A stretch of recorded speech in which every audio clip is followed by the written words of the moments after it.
त बचल खान जो पटको लही चुको आ। हाणे हू पाण सिधो थी मैदान में लहंदो। ॾिस बचल खान जे माण्हुनि खे पधराईंदासीं, डप में बचल ताणी ॻाल्हि न पहुचाईंदो।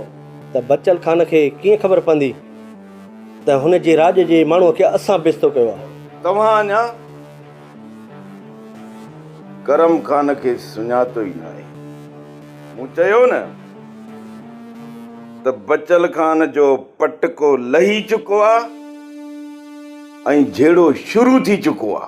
रेस ॻाल्हि असांजे सम्झ खां वाकई चढ़ियल आहे। अड़े तूं नथो ॼाणी,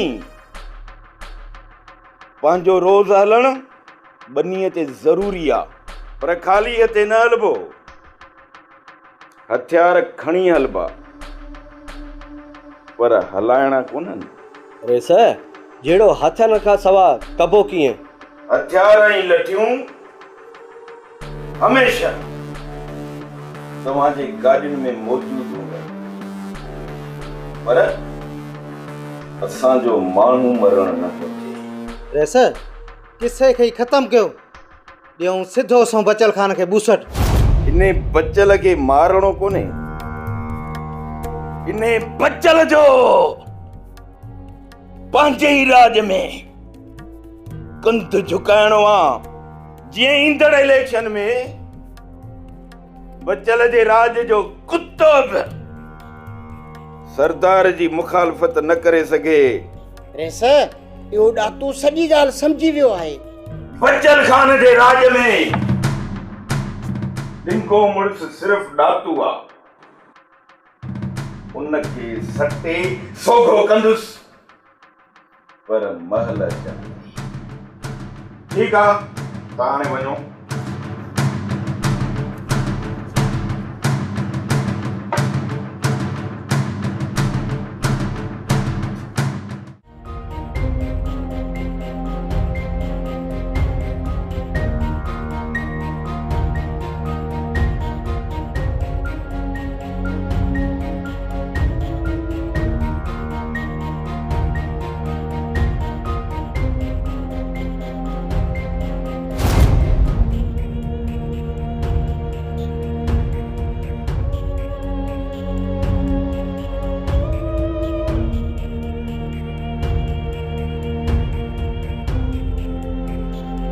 केरु आहे जवान जेको असांजे ॻोठ ॾांहुं पियो अचे?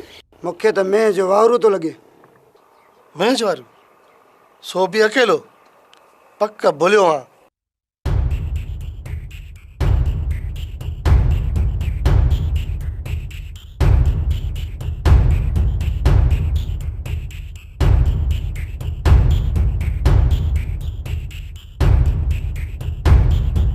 अचो त पुछूंसि था।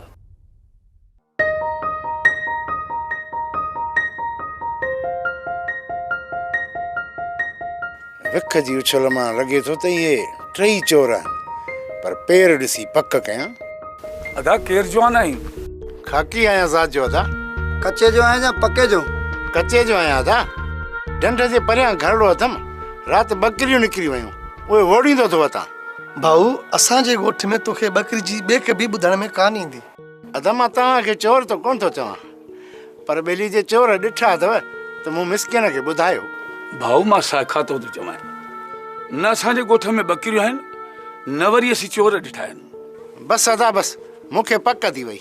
हाणे वञी तो कंहिं ॿिए ॻोठ में ॾिसां, मन कंहिंखे अलाह ईमान ॾिए ऐं मूं मिसकिन खे ॿकरियूं मोटाए ॾिए। वे जवान वे, तोखे मानी खे पोइ खारायां। मानी अदा मां भर वारे ॻोठ में खायो थो अचां, तूं दिलि जाए कर।